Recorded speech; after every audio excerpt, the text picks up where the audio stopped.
Alexis, we've talked about the battle on the boards won by the Lake Show, the offensive rebound, second chance points, assists. Much better from game 1 to game 2. Again, still so early, the 60-40 in bench points.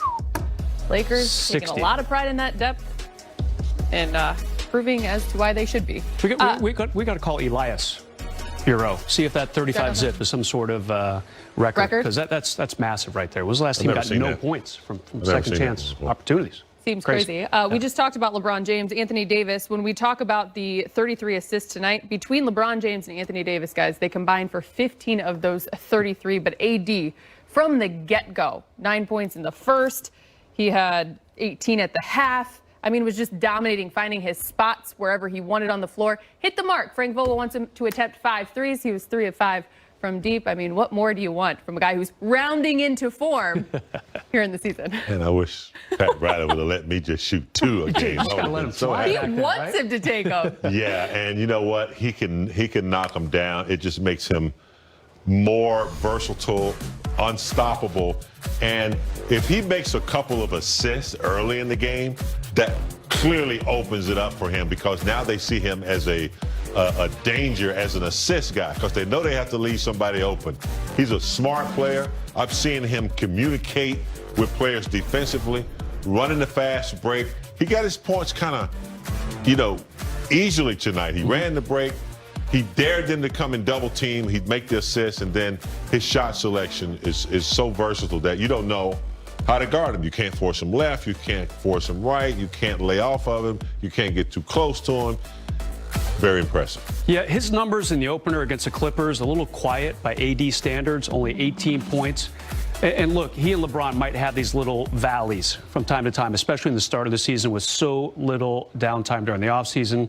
But tonight we saw the full arsenal of Anthony Davis, whether it's passing, shooting.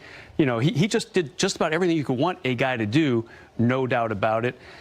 People said that Luka might be or is the preseason MVP favorite. If you're going to Vegas and trying to make a bet, maybe AD should move up a couple pegs. In that conversation. Especially with an effort like tonight, very well-rounded. The thing that's been fun to watch, even though it's a small sample size, is we know what Anthony Davis can do alone. His potential in the offensive end. But when you're seeing this team gel and come together, just the many combinations, the many ways in which he can be a part of pick and roll situations, hit the assist aspect that he can bring to this team, it just makes him more dynamic as a whole, which is scary. We did talk about LeBron James and what he did tonight. Let's check out what we looked at in the pregame and kind of give an update, because when it comes to points scored on Christmas Day, he needed 35 to be up on top with the late, great Kobe Bryant. Now just, let me do my math, 12 behind. Next Christmas. Well done. Points scored on Christmas Day. He must have gone to Wisconsin. He did tie his good buddy Dwayne Wade for most games won on Christmas today with 10 wins apiece. Yeah, Oscar Robertson. That's big to pass him, James. Google him if you don't know him. A big O. James, I want to go back to you shooting threes. Riley never let you do that? Nah, you had to have a certain percentage. Yeah? I think you had to be 35% to even attempt one. So Byron and Coot were the only three-point shooters we had. Now, Kurt Rambis once told me, he said, if only Riley had let me shoot threes, it would have been game on. Yeah. Is that true? We didn't let Kurt shoot at all. He had his role. He stuck to it. Get the rebounds. It was a layup.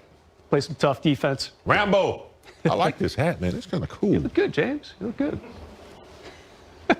Hip on out of here to the club tonight. Speaking of shooting and someone who really likes fashion, Kyle Kuzma scored 13 points off the bench. He's speaking with take some lessons from James tonight. A distributor by name, but hey, pretty strong stuff right there. And I think Laker fans can really be put at ease, because LeBron did not play the last 7 minutes of the opener, kind of rolled that ankle a little bit. He assured everyone yesterday, I'm going to be okay, and he definitely is okay. 31 minutes played tonight, of course. When LeBron James is on the floor, he likes to push the pace. Let's do a little Axis 360, because tonight, 20 fast break points for the Lakers makes them dangerous. Yeah, Lakers are at their best when they're playing good defense, forcing turnovers, and then getting out on the break before the defense can get set. Let's take a look at some of their decent defense on the defensive end that led to fast break. There's Luka in the paint. They cut him off. Then they get this rebound right here. Watch Marc Gasol. As soon as his hand touches the ball, his head is up. He hits LeBron, not LeBron, but he gets it out to Pope, and then to LeBron. I don't think there was a dribble in that play. Ball was in the air. Here's another miss. Marc Gasol gets it out quickly. That's very important to get that outlet pass out as quick as possible to Schroeder. He gets it in the middle of the paint to LeBron James, collapses the defense. Pope patiently waiting. The good spacing was good. Another long rebound. You see Mars gets it, gets to LeBron. How important is it that Montrez makes this cut only to open it up for Caruso? Montrez goes down the paint. They have to honor that cut, leave Caruso wide open. Another situation, how many centers in the NBA can do this? Get a rebound, start to break, get it out to Pope, and then LeBron is trailing for the slam dunk.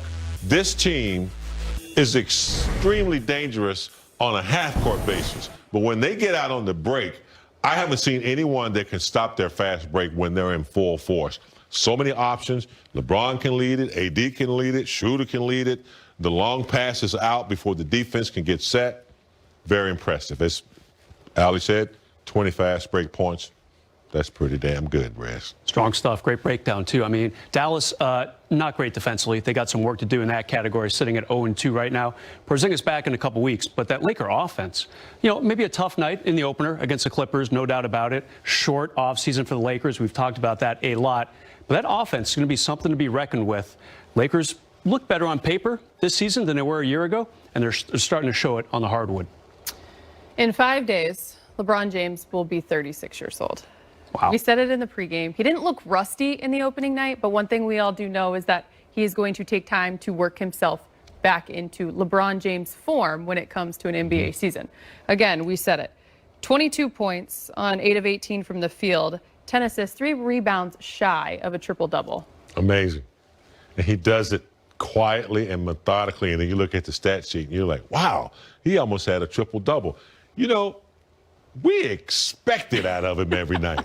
If it's 82 games, we expect the king to come out and get triple doubles every night. It's impossible. Even on a subpar night, he's still impactful. To bounce back from the ring ceremony, he's a leader.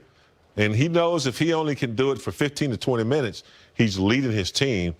And I'm very impressed with, at 36 years old, that he's going up against a 21-year-old and still getting it done. And I think LeBron respects Doncic, no doubt about it. But maybe there's a little bit of him saying, I'm not quite ready to pass that torch just yet. Another stat that I think is really important for LeBron, in the first 2 games of the season, he's averaging under 30 minutes a game, right around 29 and a half. Now, part of that is he left the opener about halfway through the fourth quarter, did not return with that rolled ankle. But if they can keep him in the low 30s, per game, and he might sit out a few games. It'll be interesting to see what the Lakers do. Their first back-to-back coming up in just a couple days. Portland, Minnesota, back-to-back. We'll see what they do with that. But if Montrez and Schroeder and Kuzma all keep playing well, LeBron and AD might be able to just kind of sit back a little bit more than people thought they'd be able to. Speaking of more